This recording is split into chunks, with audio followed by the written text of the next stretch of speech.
Senhor, pelas revelações que serão ministradas nessa noite ao teu povo. Pai, que nós possamos mudar a ótica da nossa visão, que nós possamos, ó Deus, não só ouvir, mas também aprender e colocar em prática aquilo que aprendemos, ó Deus. Espírito Santo, Senhor, tens liberdade para agir em cada coração, em cada mente aqui nessa noite. Desde já nós desfazemos, ó Pai, toda a palavra contrária, lançado contra a vida do meu irmão, da minha irmã, não frutificará, não criará raízes, não prosperará, Senhor.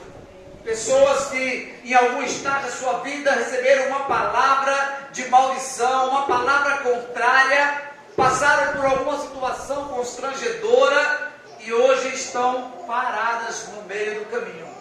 Mas nessa noite, o Senhor vai nos tirar do cativeiro. Essa noite, o Senhor vai despedaçar todo jugo, todo grilhão, toda corrente.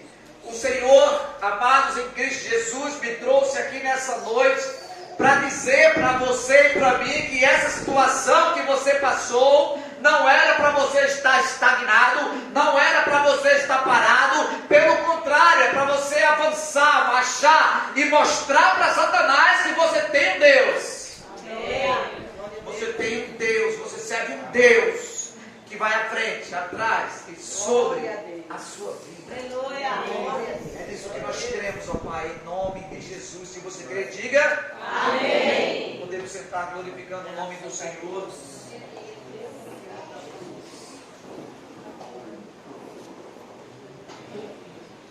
Glória a Deus. Coloca o versículo 10.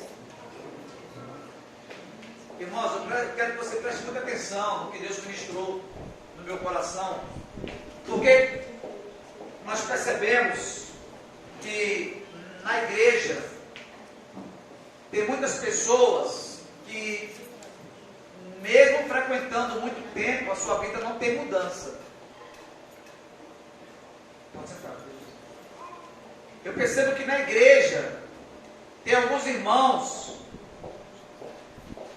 que, mesmo sendo alimentados pela palavra, pelos exemplos, pelo testemunho, não conseguem experimentar aonde Deus quer levar.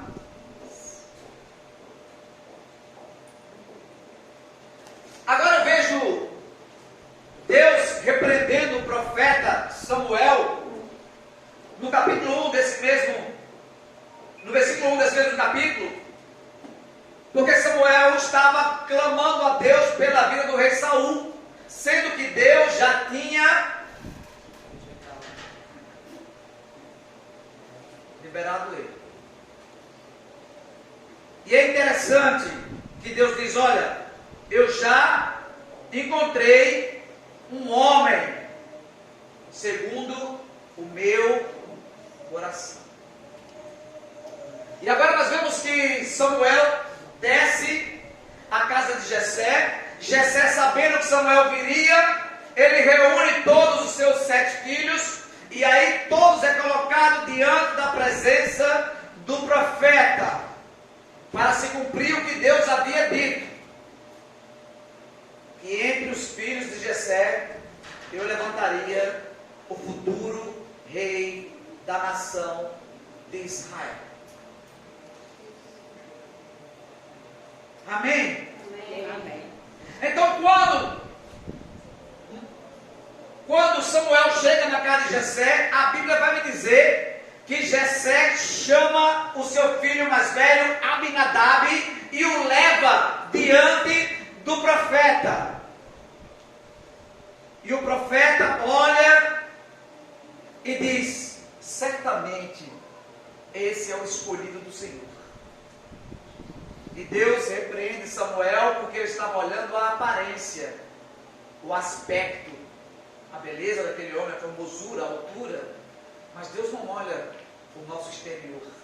Deus sonda o nosso coração. Amém.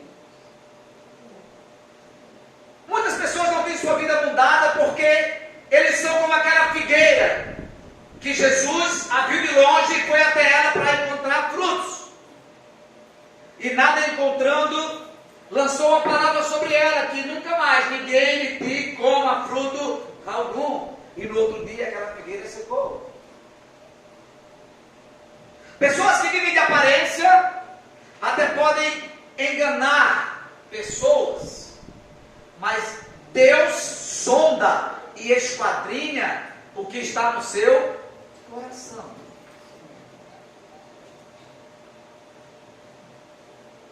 Amém? Amém. Depois a Bíblia diz que Samuel viu a Eliabe.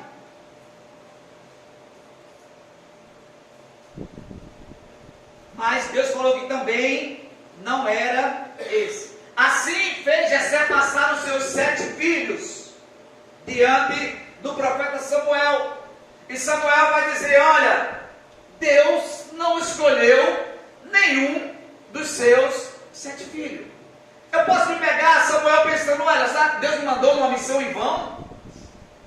Se Deus me falou que dos filhos de Jessé levantaria aquele que governaria a nação de Israel, já se passou todos os 7.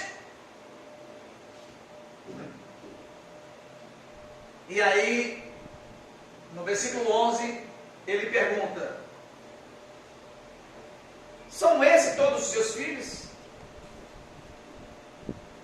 Jessé respondeu: ainda tenho mais novo, mas ele está no campo tomando conta do rebanho. Presta atenção, se você não conhece a história de Davi, ele era fruto de um relacionamento extraconjugal de Jessé. Alguns estudiosos dizem que era filho de uma prostituta, e aí ele era ridicularizado, ele era humilhado pelo seu pai e pelos seus irmãos. Na hora de comer, ele não sentava à mesa. Os irmãos o rejeitavam, perseguiam, e estudiosos dizem que em alguns pontos tentaram matá-lo, por ele ser totalmente diferente. Mas Davi estava no campo, tomando conta do rebanho. Então Samuel diz: olha, peraí, resta uma esperança. Mas eu achei, quando no seminário lá o pastor leu esse texto, eu achei algo interessante. Se você olhar essa cena, você vai entender que Samuel, Jessé, seus 7 filhos estavam em pé diante de uma mesa. Cada um, na frente de cada um, tinha um cálice. E aí Samuel diz: olha, mande chamar o seu outro filho. Agora tem um porém: ninguém vai se sentar até ele chegar.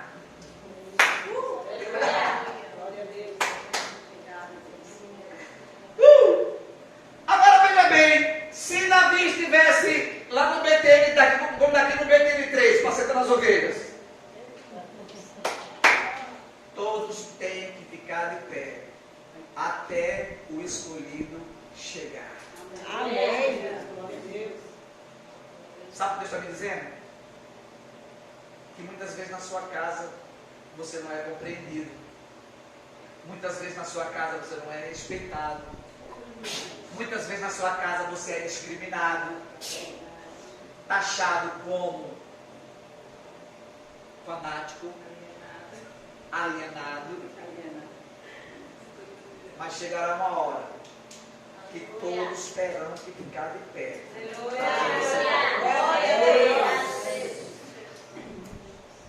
Eu posso ver os irmãos de Davi falando: sou eu. Olha a minha altura.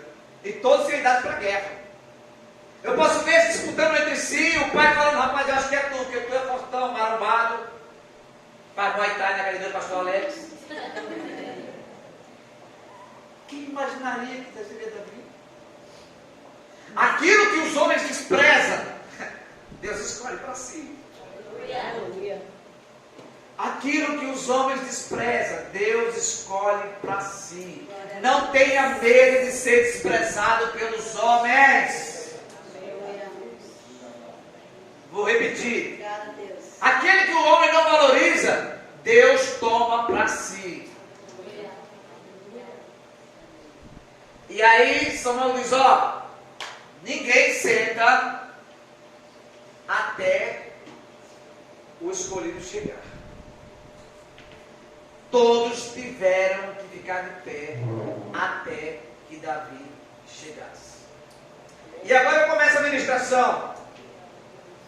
E o tema da ministração é: Deus vai te levar ao lugar da derrota para te dar a vitória.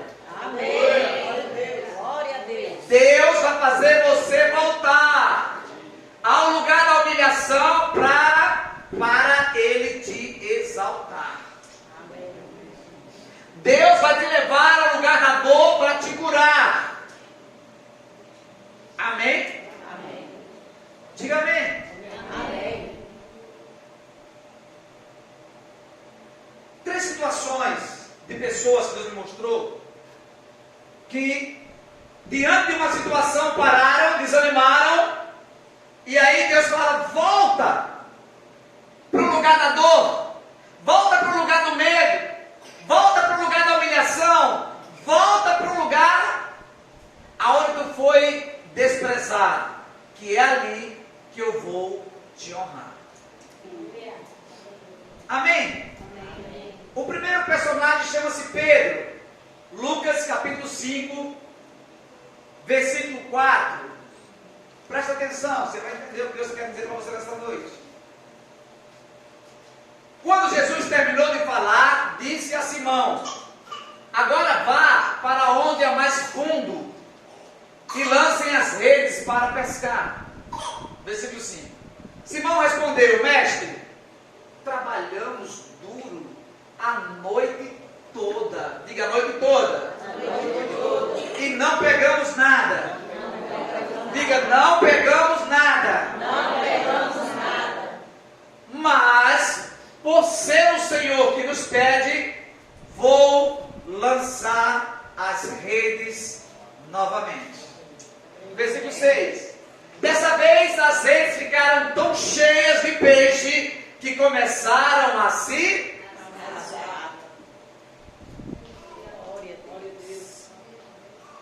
Então Pedro estava frustrado, desanimado, cansado, com sono, poderia estar irritado. Irmão, se você não conhece essa rede, chama-se tarrafa aqui no Nordeste. É uma rede que o pescador lança com uma corda amarrada na mão e ela abrange uma grande área. E quando essa rede cai na água, quando ele começa a puxar, ela se fecha. Ela tem uns pesos ao redor da rede, quem conhece, Carlos conhece. Ela se fecha e quando vem arrastando, traz todo tipo de sujeira. Provavelmente esses pescadores teriam que levado horas lavando essas redes. Então, além de cansado, com sono, frustrado, porque viviam da pesca, irritados, poderia se vitimizar, né? Deus, será que o senhor não está vendo? Jesus agora dá uma ordem: volta lá, no lugar da frustração. Agora sou debaixo de uma palavra. Volta lá, sabe o que eu estava dizendo? Eu estava reunindo todos os peixes no mar, agora vai lá, para aquele ponto. Lá onde ele vai lançar a rede. Porque é assim que Deus faz. Quando Ele manda, Ele garante. Pedro até tentou argumentar, mas Senhor, escute, estudiosos dizem que naquela área onde Pedro foi lançar a rede, devido à temperatura da água, só se pescava à noite. Porque durante o dia era muito quente e os peixes ficavam no fundo por causa do calor. E à noite, no fundo, era mais morno, então os peixes subiam para ficar na superfície. Era impossível, humanamente, alguém pegar peixe naquela hora. Aí Pedro quis dizer: Senhor, olha, o pescador sou eu. Pesco aqui há tantos anos. Mas sobre a tua palavra, porque tu mandas, sobre a tua direção, sobre a tua vontade, sobre os teus cuidados, sobre a tua ordem, e eu obedeço, me submeto. E aí o milagre acontece. Oh, trabalhaço, tudo, canta, lei, você escute. Sabe por que muitas vezes você não cresce? Porque você não quer se submeter. Você quer ser guiado guiado pela sua consciência, pela sua inteligência, pelas suas emoções, mas não quer ser guiado pelo Espírito de Deus que te conhece. E as coisas começam a desandar e não dão certo, e não vão dar, até você entender que é Deus que comanda a tua vida. Amém. Agora Pedro volta. Agora olhe para mim, veja só. Você acha que os caras foram voltar ao mar todos sorrindo? Vamos lá, Pedro mandou, tá? Você acha que Pedro não ouviu uma palavra negativa? Você está ficando doido? Vai voltar ao mar de novo, chegamos de lá agora, todo mundo cansado, tentamos pegar peixe a noite toda e nada pegamos. E Pedro dizia, mas rapaz, mas o homem mandou. Mas o homem mandou. O mestre mandou. Ei, escute, não está na pregação não. Quantas vezes a gente te mandaram fazer algo que você não faz? Começa a questionar, querendo argumentar, como aquele que dá ordem aos peixes, para vir parar na tua rede.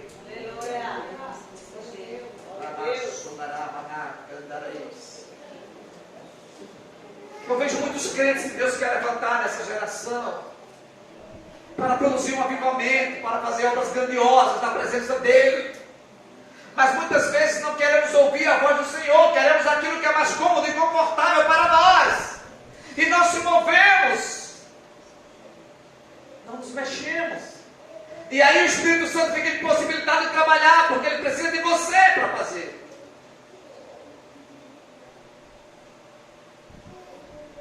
Escute, quando Jesus mandou Pedro voltar ao mar, ele estava dizendo, ei, volta no lugar do teu fracasso, agora com o meu Espírito, e tu verás o que vou fazer.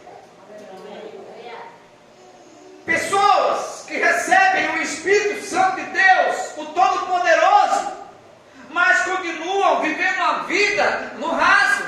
E Deus diz, olha, vai lá profundo, no profundo você encontrará a intimidade que você necessita para crescer. Vai no profundo, volta no profundo, aonde você pensou que não ia conseguir, Deus vai te levar para te mostrar. No lugar da tua derrota, Deus vai te levar para te dar a vitória. No lugar da escassez, Deus vai te levar para te dar a bonança. No lugar onde muitos pararam, Deus vai te levar e te fazer prosseguir e continuar. Não seja mais um na multidão, seja um na multidão. Seja como aquela mulher do fluxo de sangue, que venceu todo o preconceito, o medo, a multidão, os discípulos, e falava consigo mesmo, se eu apenas tocar na hora do seu manto, eu serei curada. Determinação, força de vontade, crentes que oram, que não se rendem, que não vivem do que a mídia diz, mas daquilo que Deus tem ministrado. Pedro voltou, e o resultado, as redes pegaram tanto peixe que começaram a se rasgar. É isso que Deus quer fazer na vida de muita gente nesse tempo. Amém? Amém. Olha para mim. É isso que Deus quer fazer na sua vida, na minha vida. Você só precisa ouvir e obedecer a palavra do Senhor. Amém. Escuta, o segundo personagem que Deus me revelou foi Josué. Diga Josué. Josué. Números capítulo 13, versículo 1. Você vai entender o que eu quero falar.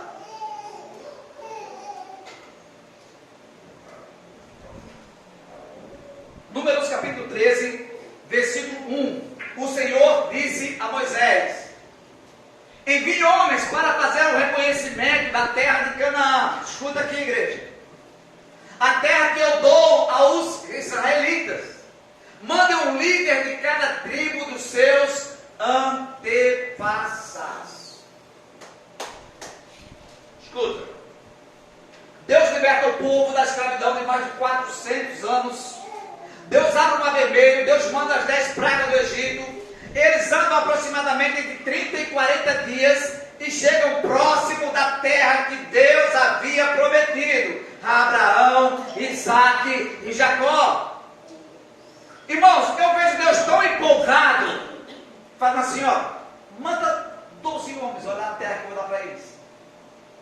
Vai lá para tu ver se o que eu vou dar para eles não é bom, perfeito, agradável. Uma terra que emana leite e mel, uma terra abençoada. A terra já estava cultivada, já tinha trigos para colher. Deus falou, eu vou dar tudo para vocês.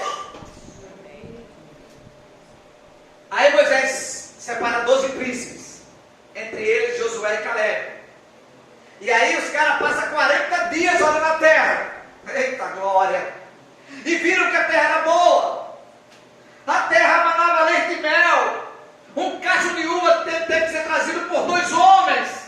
A terra era produtiva. A terra estava toda cultivada, pronta para a colheita.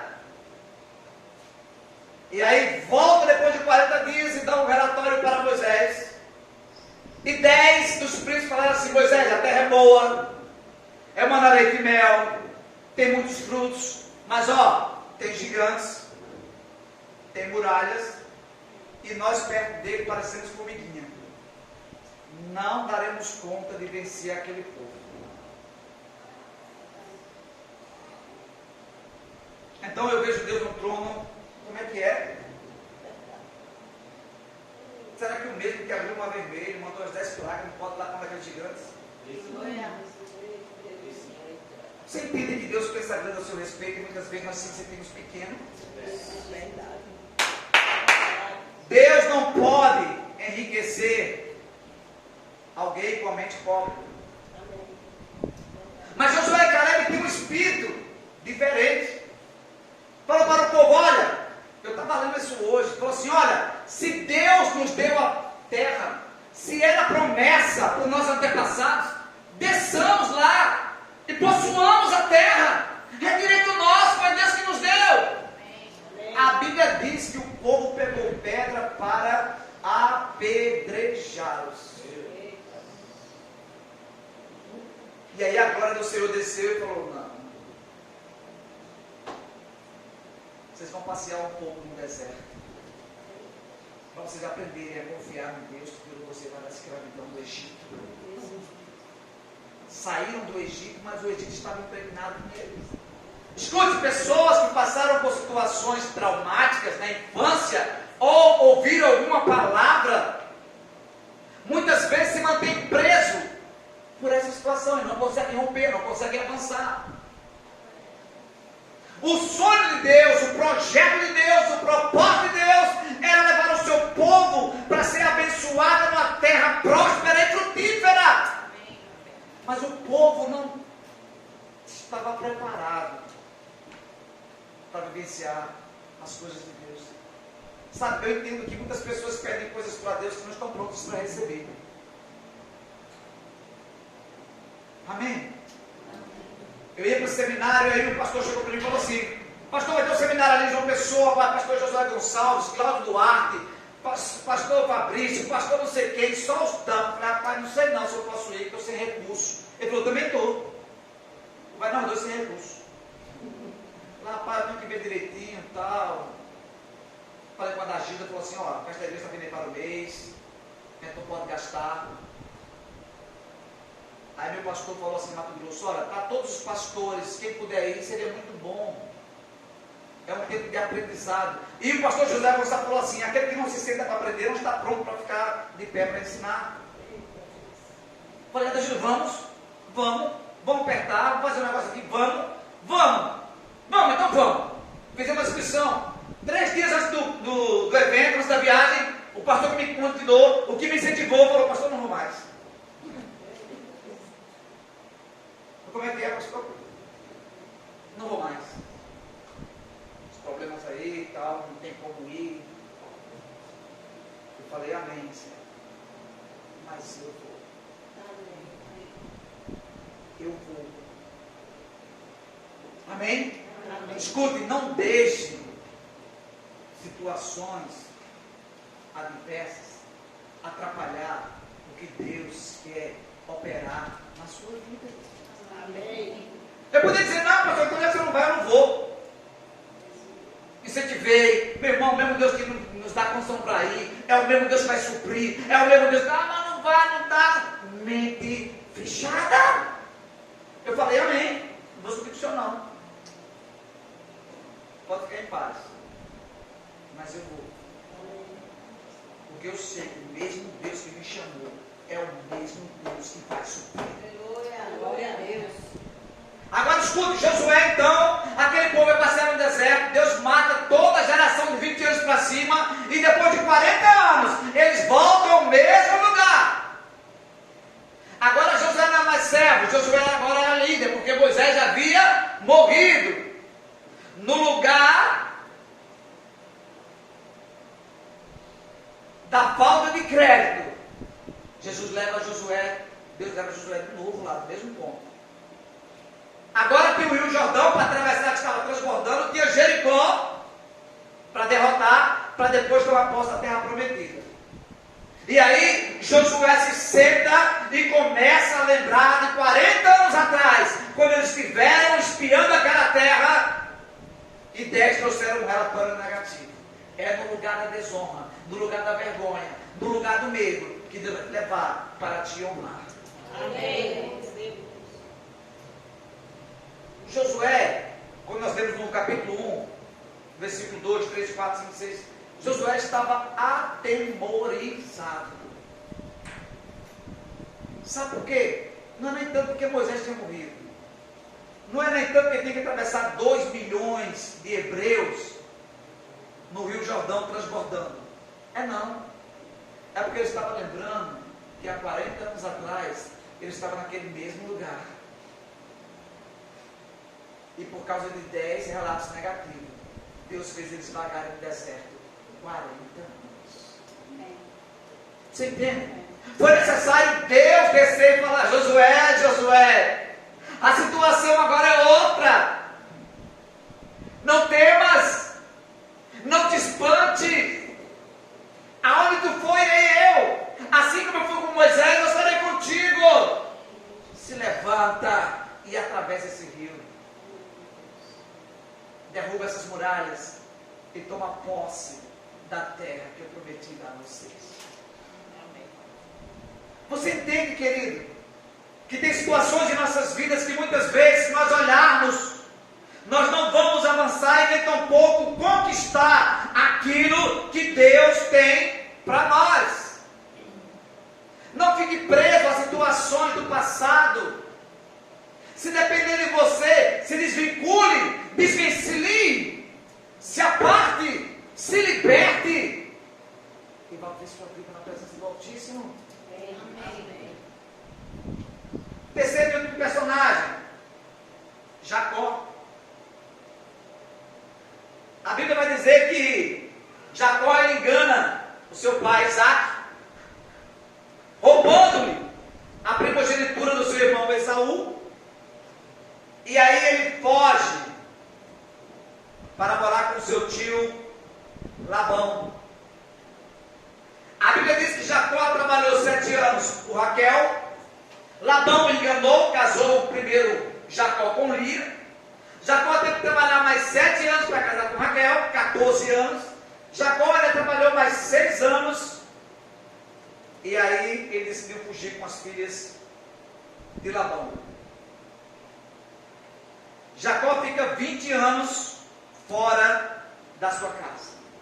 Saiu fugido, enganou seu pai e seu irmão, e para não ser morto, ele foi habitar com Labão. 20 anos depois, Deus fala para Jacó: volta para a tua casa, volta para o lugar da desonra, volta para o lugar da traição, volta para o lugar do medo. E aí, lá em Gênesis capítulo 33, verso de número 1 ao 4, Jacó vem. Jacó agora estava muito rico, com suas esposas, suas filhas, e ele iria se encontrar com o seu irmão Esaú. Jacó levantou os olhos e viu Esaú aproximando-se com seus 400 homens. Imagina como é que estava o coração de Jacó. Enganou o pai, enganou o irmão, ficou 20 anos fora, e quando vem se encontrar com o irmão vem com 450 soldados. Imagina. Jacó levantou os olhos, viu os 400 homens. Assim, dividiu os filhos entre Lia e Raquel e as duas servas, os dois. Colocou as servas e os seus filhos dela à frente, Lia e os seus filhos em seguida, e Raquel por último. Ele pensava, bom, se meu irmão matar a Lia e os filhos, pelo menos Raquel e os outros escapam. A estratégia, que ele amava mais Raquel. Versículo 3. Jacó passou à frente e ao aproximar-se do seu irmão, curvou-se até o chão, quantas vezes? 7 vezes. 7 vezes. Por que ele curvou 7 vezes? Por que Naamã mergulhou 7 vezes? Por que a Bíblia diz que Deus tem 7 espíritos? Amém? Curvou esse tal de respeito ao seu irmão. O 4. Esaú correu ao encontro de Jacó e o abraçou, pôs os braços em volta do pescoço do irmão e o beijou. E os dois choraram. Amém. Amém. Deus traz Jacó de volta depois de 20 anos, do lugar da desonra, do lugar da vergonha, do lugar da mentira, para o honrá-lo. Amém. Pastor, o que o senhor quer dizer com isso? Eu quero dizer que não foi porque você foi vítima de alguma situação que Deus não pode reverter e usar esse momento ao seu favor. Amém? Eu quero dizer para você que tudo aquilo que o inimigo planejou, arquitetou para dividir, para separar, se for projeto de Deus, ele vai reunificar. Amém. Eu quero dizer para você que muitas vezes o tempo da escassez nos ensina a valorizar o pouco que nós temos. Eu quero dizer para você que andar sobre a direção do Senhor, andar sobre os seus cuidados e debaixo da sua palavra é a melhor coisa que tem para o crente, ainda que você não entenda. Amém. Ainda que Ele te mande a lugares que você não queira ir, vá, porque vai ter um fim proveitoso na frente para você. Agora eu quero voltar a Davi. 1 Samuel capítulo 16, versículo 13. Coloca a versão Almeida Corrigida Fiel, que nós começamos o início dessa história. Olha para mim, já vou terminar. Então, a Bíblia diz que estava Jessé, Samuel e os 7 filhos em pé, até que Davi chegasse. Escute, presta atenção na revelação. 1 Samuel 16, 13.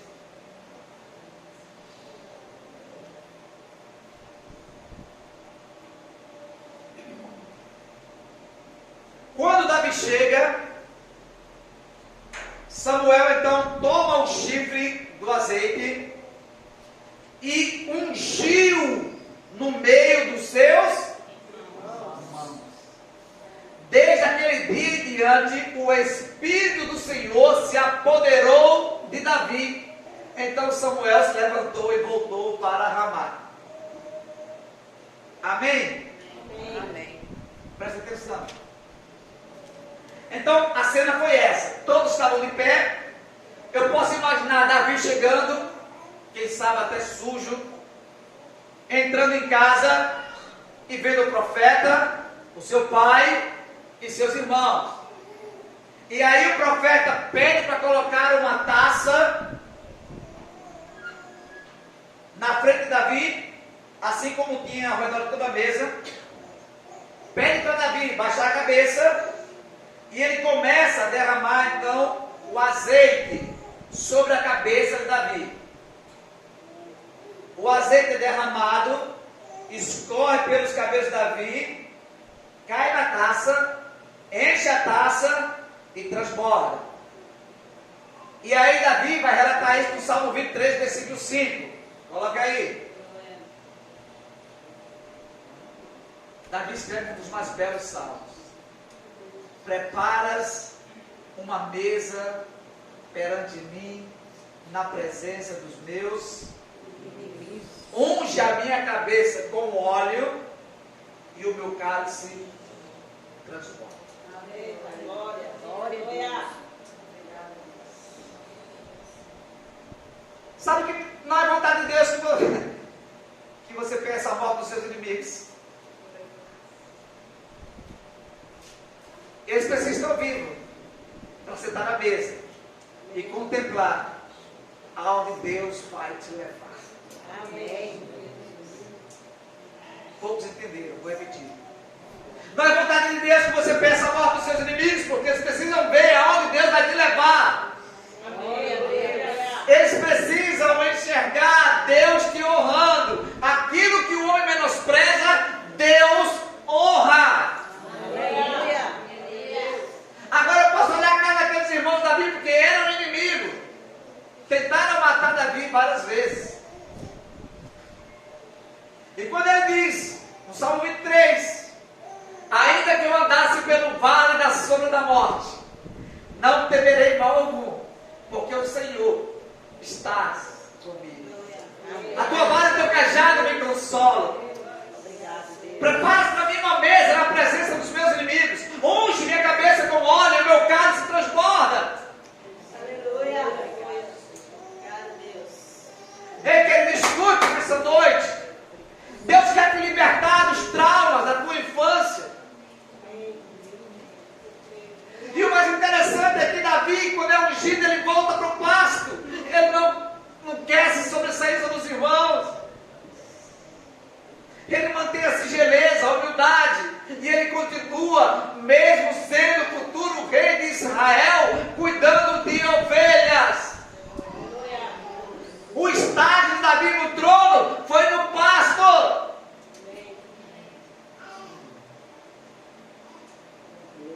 Nada começa grande. Tudo começa da base. Então não almeje coisas grandes se você não tem firmeza para suportar as pequenas. Porque são as pequenas que nos dão maturidade, estrutura e sabedoria para que nós possamos usufruir o grande de Deus lá na frente. Escute, o pastor Estevão da igreja lá contou um testemunho. Pastor bacharel em teologia, teólogo, psicólogo, um homem estudado, letrado, culto. Foi visitar a filha dele no hospital. E aí, alguém olhou para ele e falou: pastor, o senhor está bem? Já é um senhor de idade. Ele falou: não, estou me sentindo um pouco tonto. E aí disse que tinha uma enfermeira que era da Assembleia, com um cocôzinho. E ela falou para ele: pastor, o senhor não quer aferir a pressão, fazer alguma coisa? Ele falou: não. Que é isso? Compra ali um comprimido na farmácia. E deram no hospital, ele estava na visita. Deram um remédio para o pastor e não melhorou. E aí chamaram o médico olhou o pastor e falou: peraí, coloca ele aqui na maca. Ele só lembra quando o médico falou assim: tira a roupa dele com jeito. O pastor estava infartando. E aí ele falou assim: eu poderia ter morrido naquela noite. E de que adiantaria minha teologia, minha psicologia, os meus livros que eu tanto amo.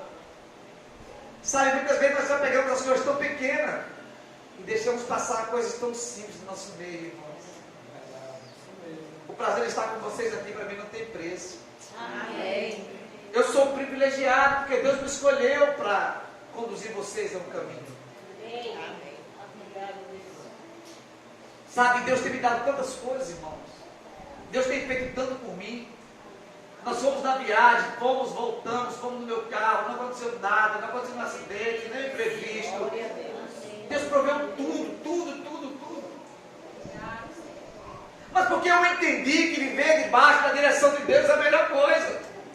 Ainda que o mundo me mostre o contrário, eu sempre vou ficar com aquilo que Deus me diz. Amém? Amém. Deus, nessa noite, quer te levar no lugar que você tem medo, no lugar da sua frustração, no lugar da solidão. Deus quer te levar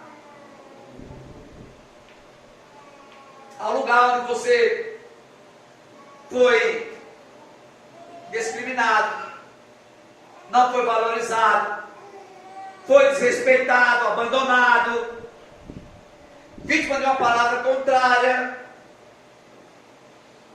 Deus quer arrancar do nosso coração o sentimento de vingança, de ódio, de fracasso, derrota. Nessa noite eu quero fazer um ato profético. Amém. Eu vou pedir para o Espírito Santo revelar no seu coração qual foi o momento ou a situação que te levou, que tem impedido você de crescer e de usufruir o que Deus tem para a sua vida. Amém? Amém.